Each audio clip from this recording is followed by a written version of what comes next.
that's fine. My name is Heather Johnson, formerly Heather Ciafordoni. So obviously this will be an Italian speech, lots of hand gestures.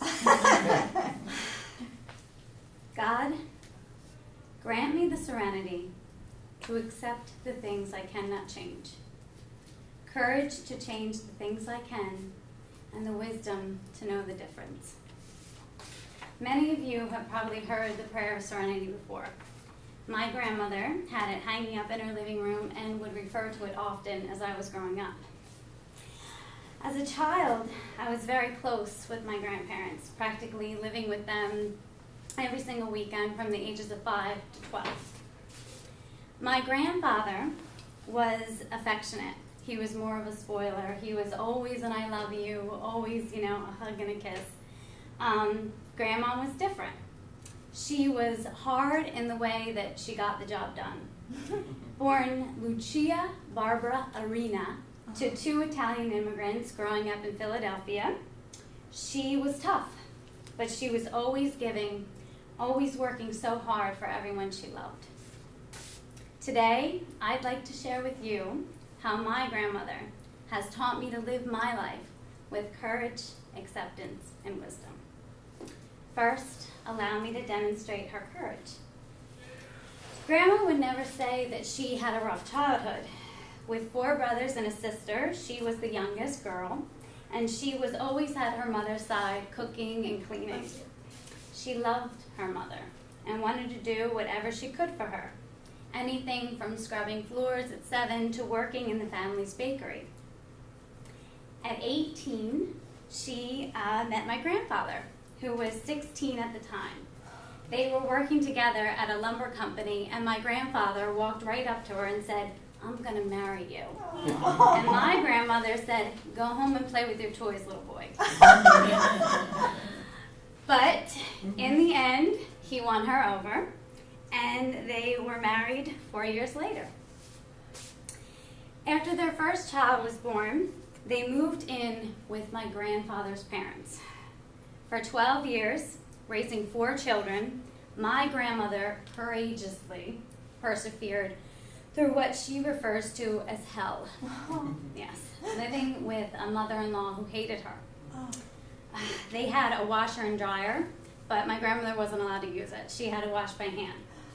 Her mother-in-law would call her ugly, and she would tell her, she wasn't allowed to touch anything in the house, even though my grandmother cooked and cleaned and paid a high rent. I asked her several times why she never said anything to my grandfather, why she didn't speak up and insist on moving. But she would say that she loved my grandfather and didn't want to upset him. Instead, for 12 years, she saved. She saved until she had enough money, $500, to put on a house in Levittown.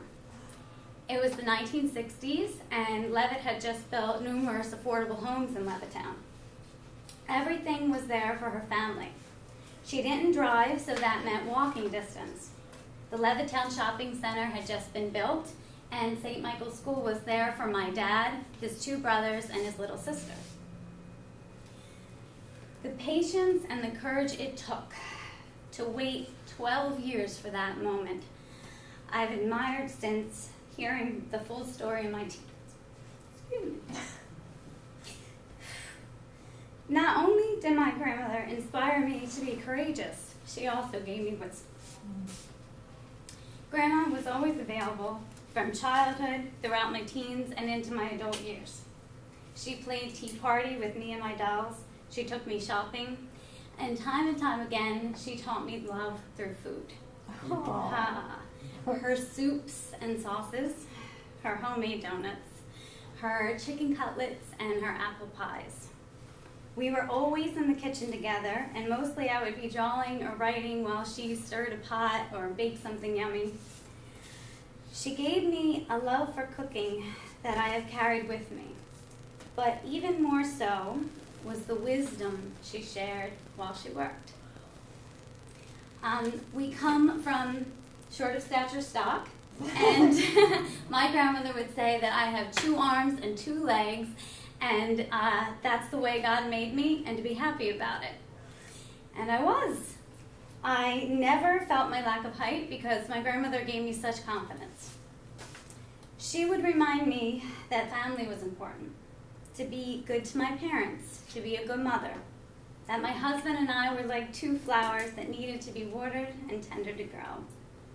That respect was truly loving someone. Her courage and her wisdom would follow her after my grandfather passed away in September of 2001. He was the love of her life, and she pulled herself up and started having weekly family dinners every Thursday. That was 12 years ago, and today my grandmother's life is much different.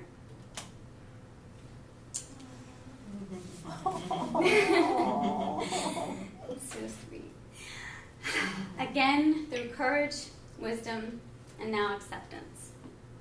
In the span of a year, from February to August 2011, my grandmother would have a series of strokes that would leave her paralyzed and relaxed.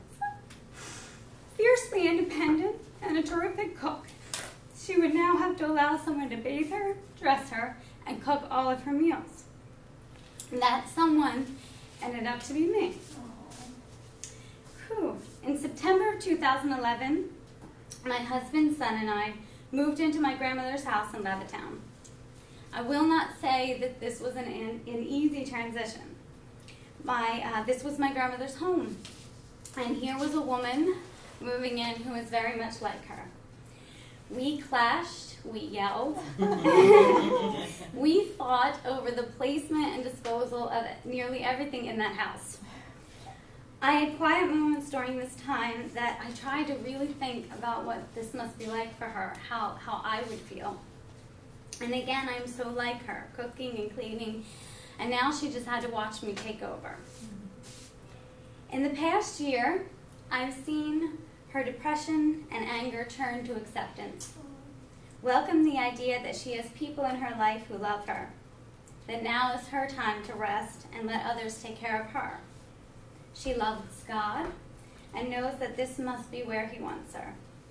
She never would have slowed down otherwise. To be content.